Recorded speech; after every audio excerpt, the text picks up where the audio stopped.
I go by the name Alice, leading a seemingly ordinary life as a housewife. My husband John is an exceptionally kind partner, and our relationship has been free of any disagreements.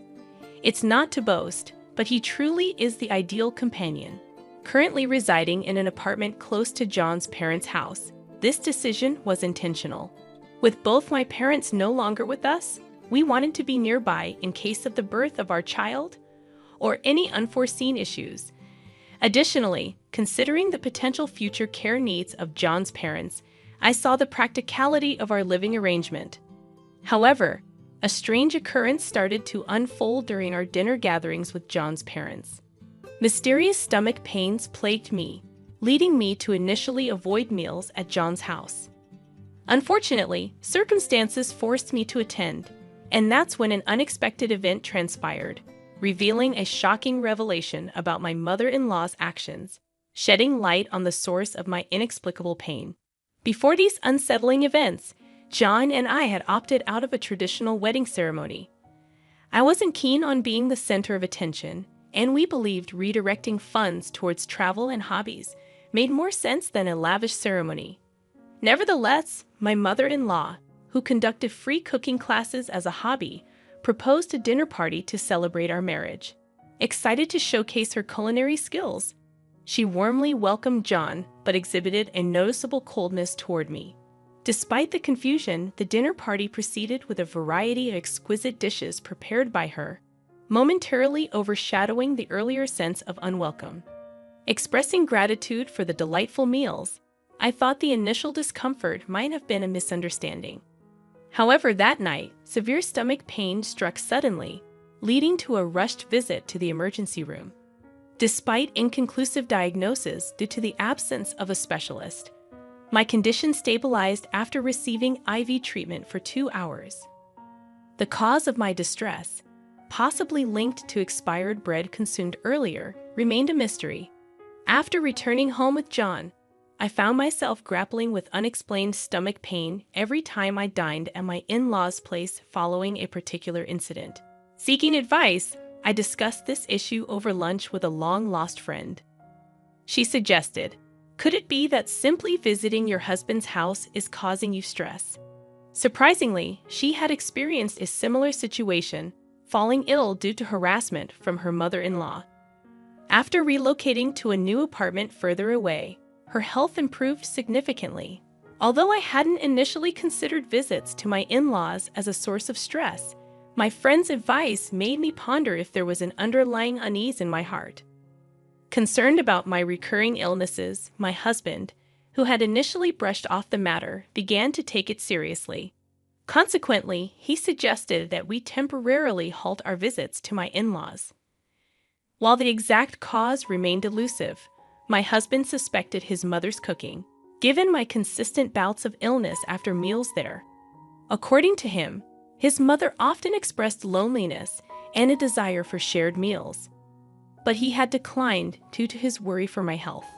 Despite our decision to refrain from visiting, a new challenge emerged.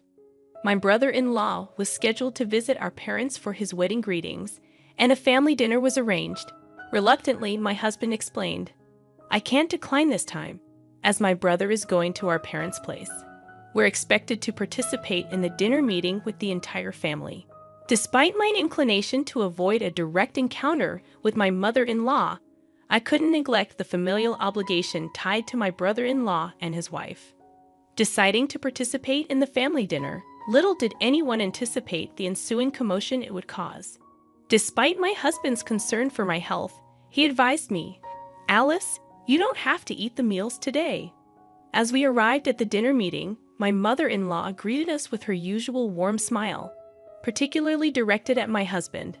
However, I couldn't help but sense an even colder attitude towards me compared to before.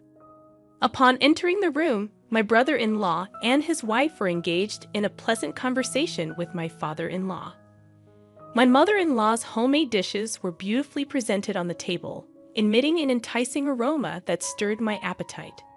The mystery persisted. Why did I fall ill after consuming these seemingly delicious meals? No matter how I pondered, the reason eluded me. Seated at the table, my mother-in-law promptly urged me to start eating. Swiftly, my husband intervened, stating that I wasn't feeling well. However, she seemed to dismiss my condition as a minor issue, offering me a dish with a wordless smile, almost challenging me to eat. Feeling at a loss for words, my brother-in-law came to my defense, expressing gratitude for my presence despite my illness. He suggested it was sufficient to exchange greetings and encouraged me to go home and rest if needed. Informed in advance by my husband, he and his wife stood by my side. Ignoring their son's words, my mother-in-law insisted on packaging the dish in a Tupperware for me to try later. Wondering why she was so insistent on my eating, I nodded to avoid upsetting her. As she went to the kitchen to fetch the Tupperware, a loud clatter interrupted the scene. All eyes turned to my father-in-law, who was clutching his stomach in pain despite not having started his meal. In a panic, my mother-in-law asked what happened, and he, in agony, replied, "My stomach hurts so much I can't bear it." The cause of his suffering remained unclear, adding another layer of tension to the already tumultuous dinner. I had only taken a few nibbles from the kitchen before the gathering, and suddenly my father-in-law collapsed weakly. Disbelief struck me as my mother-in-law, panicked, exclaimed, "You must be joking. That was something I made to feed Alice." "Wait, this is not the time to think about that. Call an ambulance." Without hesitation, she dialed for an ambulance and rushed to the hospital with my father-in-law. We all stood frozen, staring, processing the unexpected turn of events. However, her earlier words lingered in my mind, the revelation that what my father-in-law had snacked on was intended for me. It implied there might be something wrong with that particular dish. Driven by concern, I headed to the kitchen, a place my mother-in-law had always kept me away from. There, I discovered something that left me in shock, finally understanding why I would fall ill and why my father-in-law had collapsed. The realization that she would do something like this struck me as utterly absurd. Reeling from the revelation, I knew I had to decide how to handle this betrayal. Forgiveness wasn't an option, revenge became a necessity. Each of us drove to the hospital where my father-in-law was taken. After checking in at the reception, we headed straight for the patient room. Inside, we could hear two voices, one unmistakably my mother-in-law's, and the other likely a male doctor. She was being questioned about what had happened. "I'm telling you, I don't know anything. He just suddenly collapsed while we were all enjoying the meals," my mother-in-law insisted. The doctor probed further, asking if he had consumed anything rotten or expired. Evading the questions, my mother-in-law continued to deny any knowledge. Summoning courage, I took a deep breath and knocked on the hospital room door. Flustered, my mother-in-law greeted us. "Oh, Alice and John, you're here too. Your father is okay. Please go home and enjoy dinner with the four of you." However, her somewhat flustered manner and attempt to close the door heightened my suspicions. I seized the moment and asserted, "No, I'd like to talk to you for a bit." Behind me, my husband silently projected his presence, while my brother-in-law and his wife sent sharp, cold glances. Faced with this collective insistence, my mother-in-law couldn't refuse and reluctantly said, "Okay." Allowing us into the room, my father-in-law's facial color appeared to be returning, showing signs of stability. However, the exact cause remained undetermined. Though he was still conscious when brought to the hospital, he had been frequently using the bathroom. The doctor explained that he eventually lost consciousness due to dehydration. Attempting to offer an excuse, my mother-in-law forced a smile, saying, "Well, your father is getting old, and he drinks beer every day." Her attempt at justification seemed feeble, and realizing that neither the doctor nor we were convinced, she fell silent, closing her mouth. I looked at my mother-in-law with a stern gaze, took evidence out of my bag, and presented it to her. As she observed the contents, her eyes widened, and she broke into a cold sweat, visibly confused. "Mother-in-law, isn't this a laxative? I found some powdered laxatives in the kitchen. What's this about?" I inquired calmly, but she remained silent.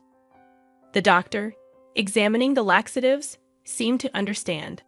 Oh, that would make sense if he had diarrhea without being food poisoned. Generally, intake of laxatives is a possibility, he explained. Subsequent detailed examinations revealed that my father-in-law had indeed ingested a significant amount of laxatives. The final diagnosis pointed to the laxatives making his intestines hyperactive, causing repeated abdominal pain, diarrhea, and ultimately dehydration. Cornered and unable to make excuses any longer, my mother-in-law hesitated before finally saying, "Wait. At first, I only expected Alice to get a little sick. But because Alice was fine, I gradually increased the amount of laxatives." The confession laid bare the motive for her actions, a sense of loss over her perceived detachment of her beloved eldest son from her.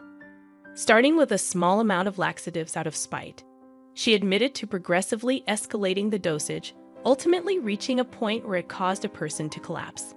My surprise was impossible to conceal as I confronted my mother-in-law, stating, "What you've done is just crazy. You may not know this, but I've been to the hospital multiple times for IVs due to unexplained symptoms. Despite this, I can't understand why you would attempt to mix in such a huge amount of laxatives."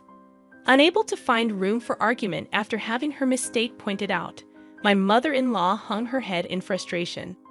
A series of criticisms followed from her sons.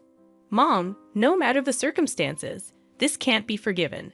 It just so happens that Alice didn't respond that sensitively to the laxatives. But what you've done is the same as a crime," my husband exclaimed. His words were echoed by my brother-in-law, who expressed, "I thought it was unthinkable, but were you trying to do the same thing to my wife? Thinking about it that way is really scary." He pulled his wife closer, throwing a stern gaze at his mother. The doctor intervened, emphasizing, "Medication should be used in the proper amounts and methods, as your son said. Luckily, your daughter-in-law's symptoms were mild, but your husband had no resistance to laxatives, thus resulting in this severe reaction." Unable to bear the criticism, my mother-in-law, despite her age, began to cry like a small child. From the bed, a voice was heard, my father-in-law, who had regained consciousness. He exclaimed, "How could you do such a terrible thing?" Crying, my mother-in-law grasped his hand, apologizing, "I'm sorry. I didn't mean to hurt you." However, he forcefully shook off her hand. Frozen in place, shocked by the unfolding events, my mother-in-law witnessed my father-in-law letting out a deep sigh. He continued, "Even if you didn't intend to hurt me, it's a fact that you've caused Alice to suffer a lot. That's not right. It's a shameful act as a human being." In response to his words, my mother-in-law begged for forgiveness, clinging to him. She turned to me, apologizing for her actions and pledging never to repeat such behavior. Seeking my forgiveness, she expressed hope that my husband and the boys would also be convinced.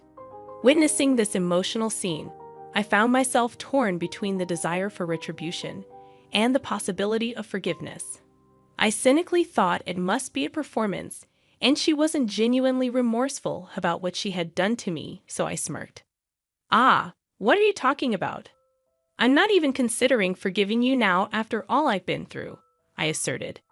In solidarity, my husband stood beside me and added, "Mother, stay away from Alice. I can no longer think of someone who hurt my beloved wife as family." The declaration stunned my mother-in-law, causing her to collapse to her knees, rejected as family by her own son. Observing the scene, my brother-in-law nodded and stated firmly, "I can't imagine living with someone who could potentially harm my wife. I have no intention of you being my family anymore."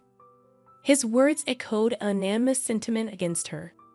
As my mother-in-law continued to beg for forgiveness, broken down in tears, no one uttered a word. Everyone simply looked down at her, realizing that her selfish jealousy had caused this situation. Desperate for support, she turned to my father-in-law, seemingly forgetting he had already rejected her. Sobbing, she implored, "What about you? You won't abandon me, your wife, will you?" However, my father-in-law retorted, "What of it?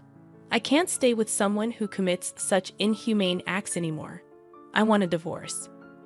Crushed by his words, My mother-in-law was left devastated. Agreeing with my husband's suggestion to let my father-in-law rest, we bid farewell to him and exited the hospital room.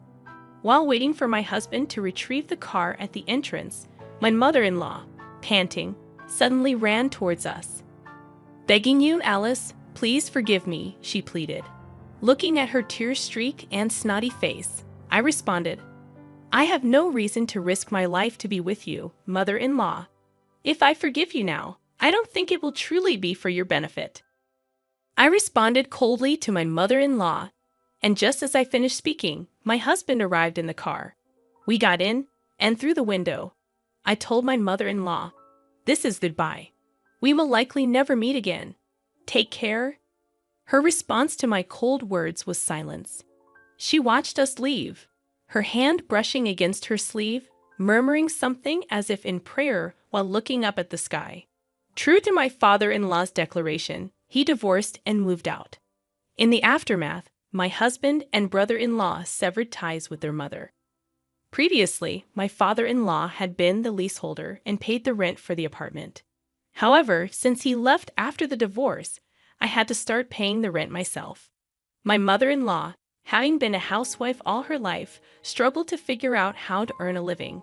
Despite trying to make ends meet with the money she received from the property division in the divorce, it quickly ran out. Attempts to charge for her cooking classes and outreach for various work opportunities failed, with the news of the incident spreading and leaving her with no students. Consequently, she couldn't pay the rent, was evicted from her home, and only then did she grasp the harshness of reality. Now homeless, my mother-in-law began looking for work, facing the difficulties of life without a place to live. This, as people say, is karma. Shortly after being released from my unexplained illness, I found out that I was pregnant. My husband and father-in-law, despite the divorce, remained in contact. Upon hearing about my pregnancy, my father-in-law was overjoyed, even more so than we were. He had already prepared a stroller and car seat for us, a gesture that truly felt like a blessing. Discovering a playful side to my previously silent father-in-law, I am filled with joy as a family member. What's more, my brother-in-law and his wife had twins, unexpectedly expanding our family. Our lives became more lively, and I am genuinely looking forward to our new life with our new family members and the fresh days ahead.